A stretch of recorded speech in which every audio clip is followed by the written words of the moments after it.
Hello everyone, it is Adam or Yogi Icebear here for the hashtag friendship, and welcome to this Guild Wars 2 build video. Now, I've already done this. If you want to see a shorter, more concise version that's just sort of me talking through everything in the build and not really showing anything in depth, click the link in the description.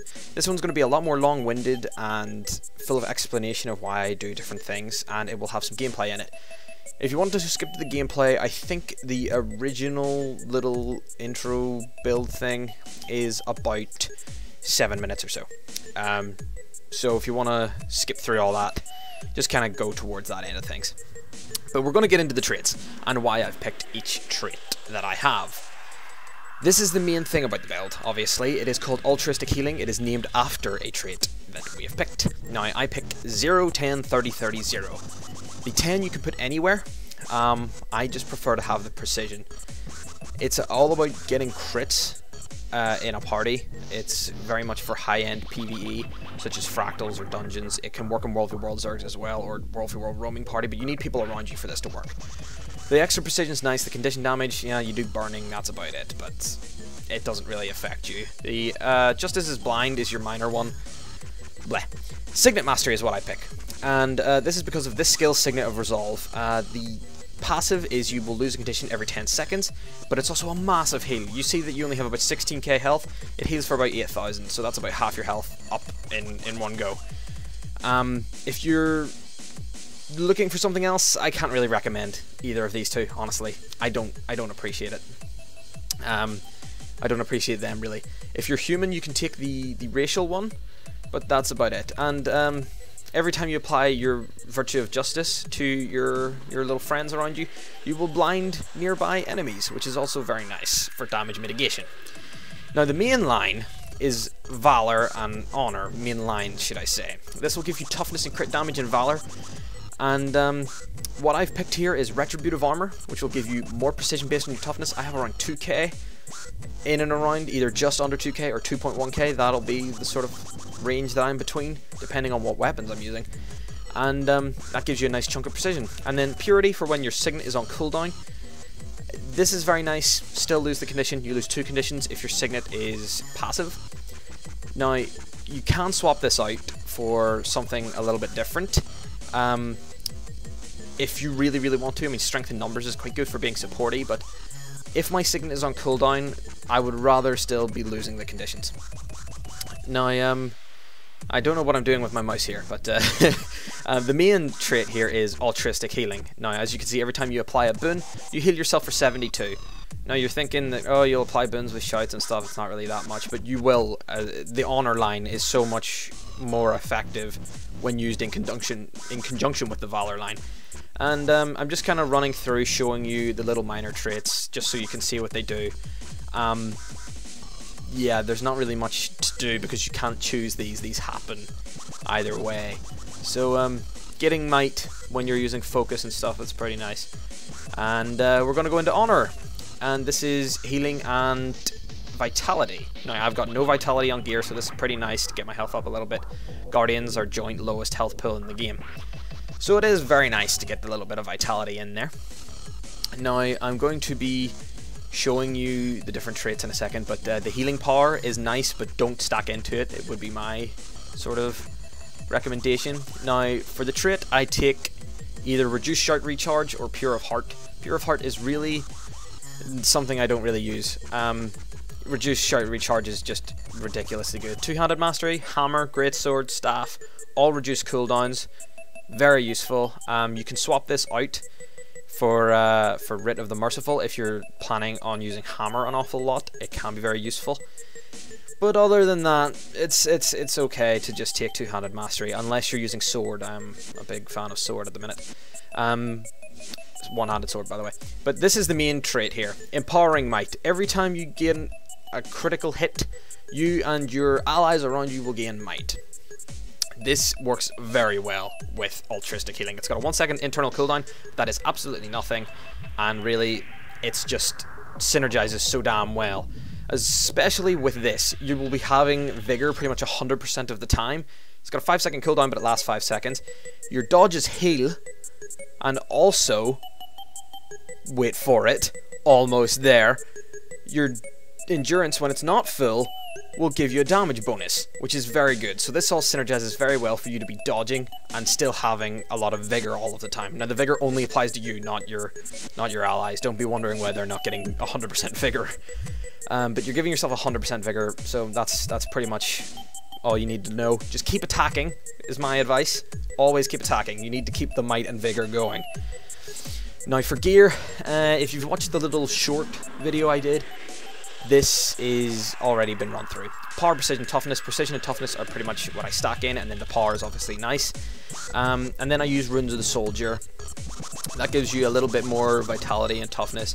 Also shouts remove a condition, which is even more support for your team, because that removes everybody affected by the shout, and it just kind of gets a little bit of the pressure off you with your lower health pool. You can remove bleeding and stuff. Now, in terms of shouts, you really want to be using them, in my opinion. But as my mouse flies about the screen, I don't know what I'm talking about here.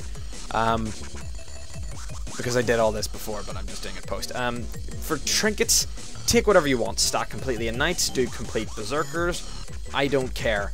Get the stats to what you want. That's what I've done. I don't have any theme. There's cavalier, there's berserker, there's knights in there. Just take whatever. And mainly I use greatsword with either knights or berserker. I use knights on my hammer. I use berserker on my sword and my focus and my scepter. And I have anything with healing power on your staff will be good. I will get there in a minute. But as you can see here, berserker on both of those, very nice. And then healing power on your staff, like I said.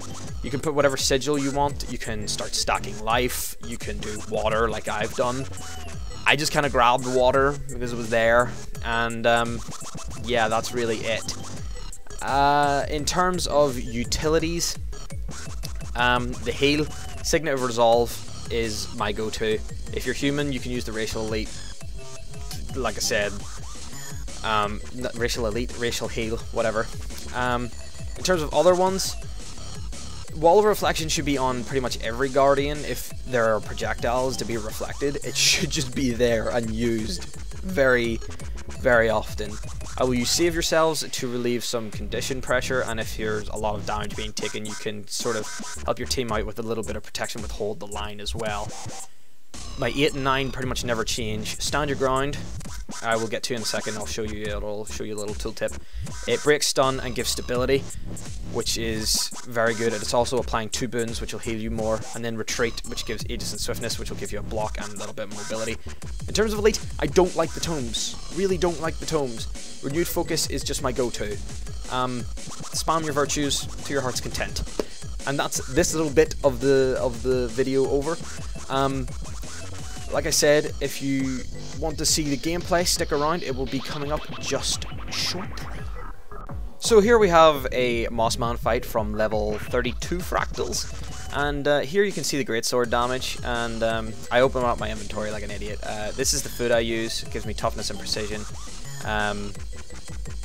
Yeah. But as you can see, the damage output from the greatsword auto attack is actually quite good. And here is why I use staff. You see the massive heal you get from Empower. And I can just sit and I'm back up at full health again, and I've really got no worries. My heal is about to come on available again off of its cooldown. I'm sitting, I'm attacking away and still maintaining a sort of good health, and then my heal doesn't work because of the agony thing, but I can just run away using power, get a little bit of health back. I wasn't near my teammates, so I couldn't really get the full effect of Empower, but you really want to be in the range of everyone around you in terms of actually getting your heal off. So this build is very good at sponging damage. Now Mossman is very, very high damage, so you won't be just sponging everything, but you can easily survive these hits. I mean, I'm just kind of I'm sorry, I just swing my Twilight even if there's nobody around me. It's something I love to do. But as you can see, when you're not critting, you're not doing all that much damage. I go down here, but it's no big deal. Can rally pretty easily. and then this is me using renewed focus. Like I said, you can spam your virtues, that's you back up to health, then use empower again, which will get you back up, even more health. And even the staff, it's not a very offensive weapon at all, but when it crits, it does a decent chunk. And it hits 5 enemies, which is pretty useful for your build as well, because it gets you more opportunities for those crits to proc your empowering might. Now, what I'd really be suggesting with this is Greatsword all the way. I do have some hammer clips to show you later, but I think Greatsword is really what you should be using, depending on the party makeup, really. Because if there's enough support in your party for you not to need to do all the spinning around and shit, you could use sword and focus. It's pretty useful as well, but I'd suggest either greatsword or hammer, really, with staff. Scepter, focus if you need range, but that's pretty much my go-to options. As you can see, it does decent damage. It's not exactly the most ridiculous damage in the world, and I'm not being very professional opening up all my menus and stuff, I'm sorry, but this is just a really good opportunity for me to show you how this does in a sort of group environment in Fractals. This is exactly what it is. I mean, this was just after the Fractal update, so we only got up to what, level 32, and yeah, so after the Mossman's dead, that's that little demonstration. And now we can move on to just some general clips of enemies and this build in action in sort of against the trash mobs of Fractals, I suppose. And there's not really much to say apart from I will use empower. Look, I was getting attacked, lost no health, gives everybody might, you know, do more damage. It's a very, very good balance between survivability and damage. And it's a build I've been using pretty much since I've made my Guardian, and as you can see, you can hit 2-3k easy on your auto attacks. It's all about getting a group of probably warriors for great justice. I'd say that would be pretty much the most important thing, is at least having someone to give you fury, because that will make your build 10 times better, just because of the fact that you're critting more often. And as you can see, I'm really in no threat of going down against these mobs. And here I switched to hammer because somebody said we were going to stack to get the enemies to LOS, and the hammer is pretty good damage. The auto attack's a bit slow because of the symbol, but the symbol is what makes it good. So you can do your auto attack, get your symbol off, and then use number 2 on your hammer. Number 2 on your hammer is a blast finisher. I'll give everyone area retaliation. If there's a fire field, it'll give might. If there's a water field, it'll heal. And like I said, I use it when I stack. So it's pretty useful for a defensive option, because it'll give everyone protection, everyone retaliation. It can heal everyone if there's a water field. It can give everyone might if there's a fire field. It's just all around good. And here we have empower again, giving me a little bit more health, but I went out of combat anyway, so it didn't really matter. I don't know what I'm rezzing here. Oh, it's a teammate. I thought it was an NPC there, and I thought I was just wasting my time. But yeah, basically, I don't know what to say about this build. There's no other build that I've tried that I enjoy more than this in PvE anyway. It's pretty good for World v World as well, especially if you're running about in a Zerg. But if you've got a little roaming party, it can work pretty well too. And here we just have some AC clips that I have showing the hammer exclusively. As you can see, there's the area might, and the symbol is pretty much constantly down. You can see that protection is proccing all the time. Always have vigor, always have might stacks. It's just you're gonna have boons out the asshole. And there's more area retaliation and everything. You see, it really just depends on what field is down. But if you're stacking, your party's going to take a lot less damage. They're going to have retaliation on them, and they're going to have a lot of might. So really, hammer is the more defensive option. Definitely. Greatsword is if you want to go more offensive. Now this clip, I thought I'd leave this in just because I thought it was funny. It does taking on Lieutenant Kohler. Now for him you can stack as well, and it makes him a lot less dangerous. But my entire party seemed to just go down. Now the camera sort of spazzes out here as I try to find the sweet spot, and as you can see, I'm still doing the area might, but everybody gets munched except for me. So everybody's down. I'm using Empower because everybody's still down and not dead, and it'll heal me. And then I just decide that no, I'm done. I'm gonna run away because I tried to get some people up, but it doesn't really work out for the best, and I end up running away like little pussy bitch. As Yogi runs and is the only one alive, pretty much. But you know, running away, there's no shame in running away. It just shows that the build can survive. I mean, I nearly do get killed by the trap there, but shush, nobody needs to notice. And the fact that I wasn't I was the only one that didn't die there was pretty good. I mean, some squishy people in the party, but still, it shows the bulk of the build, really, I'd say. I don't know what I'm doing here. I'm just kind of farting about. Give it a minute, and we'll show us actually killing Lieutenant Kohler. Do this party some justice.